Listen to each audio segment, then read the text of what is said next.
From a St Mirren's perspective, that was quite disappointing if you ask me.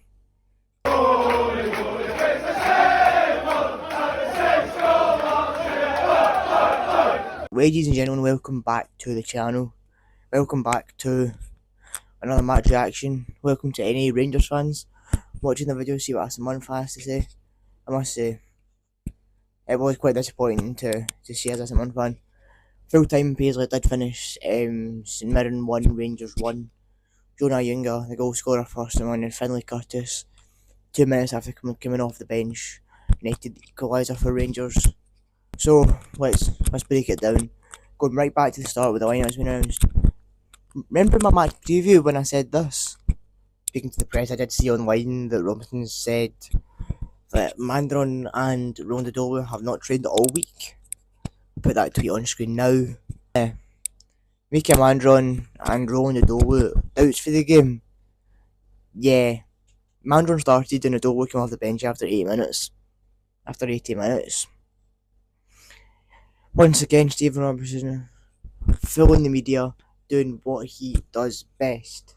Everything else that was the lineup was expected. From being honest, it was an unchanged team from the side that beat Hearts.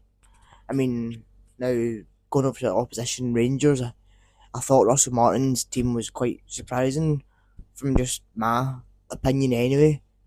They had benched Danilo, the goal scorer, midweek. Mikey Moore on loan from Tottenham, but I think that's a pretty fair one to bench him. I don't think he's had a lot of football recently, so still trying to get him up to scratch. And Diamande was also on the bench, who came on. I thought, I think Diamande is a good player, so always gonna get the fear when he comes on, and today was no different. But I was surprised Russell Martin didn't go him from the beginning. Just one more thing, we'll touch on the team selection. Kind of Hamza again, man. Russell Martin was going to bring him on at about 60 minutes. Hamza refused to come on, saying, "Oh, I've got an injury." That is something I've never seen. I've seen players refuse to come off. I've never seen a player refuse to come on. That is something I've definitely never seen, and probably will never happen again. If I was to say my man of the match, I would probably say Shamal George.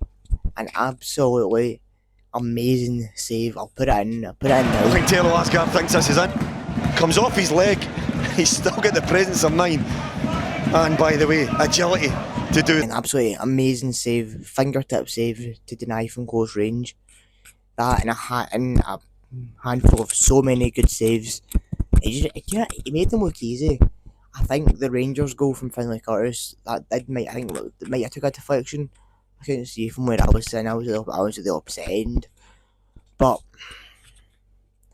another performance to be proud of for Shamal. Jamie Langfield have done it again. So that's Vaclav Vladke, Jack Anik, Zach Hemming, Trevor Carson. I don't know if Carson, he was a good keeper, but this is the way he left. I don't know. Balcom to an extent in Europe, yes. We just keep finding these goalkeepers. I've probably missed one as well. I don't think we've had a bad goalkeeper since 2016. Scott Gallagher's probably.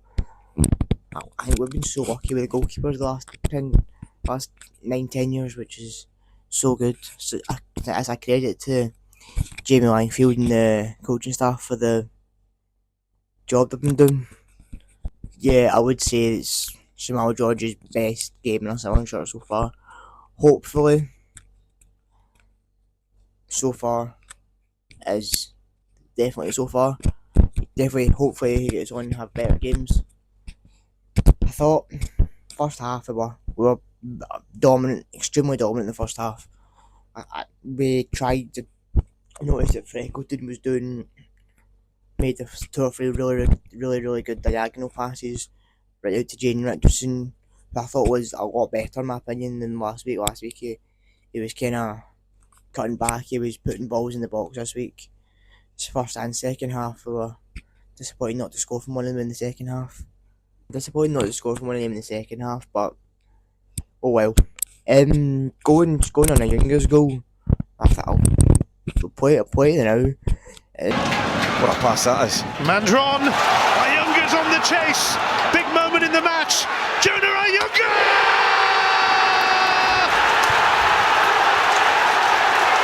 It's really a really good pass from Mandron to find the Younger and did really well to hold off John Sutter. Just slotted it past Butland. It was checked for an offside. I can kind of see why, but it wasn't offside in my opinion. Just so good. I think we deserved a goal today. We got it. Rangers goal was a set piece. Obviously, from a player who just came on the park about 2 minutes before I said in the intro. Always disappointing to lose a goal from a set piece, but hey ho. It just shows how far the club as a whole has come since Robinson's took over. A lot of people could get the fear when we play Celtic or Rangers under previous managers like Jim Goodwin and Oran Kearney. Thing I'll be disappointed about, and I know Jim Robinson may be disappointed about, is Alex Gogic missing the 2 big chances at the end. One of them just went wide, and one of them was a great save by Jack Butland, to be fair. Tipped it over the bar. Really unlucky not to win the game late on. It's been another goal from a set piece for someone, and another goal from a set piece from Alex Gogic. That was just really unlucky. Really hope we probably should have scored it, but oh well. Thought again, signing 2 weeks in a row, kind of made the substitutions a bit late. I know last season we were kind of making subs around the 60th minute. We've kind of toned back on that this season. We're making them at the 75th minute, which is, I don't know if that's long enough in my opinion to make an impact. Next up for Saints is a trip to the capital as we face Hibernian. That preview will be up next Saturday, hopefully for 3 points. That is going to wrap up the video. Hope you all enjoyed. Let me know down below your thoughts on the match. I personally think someone did deserve to win. Anyway, see you all in the next one. Goodbye.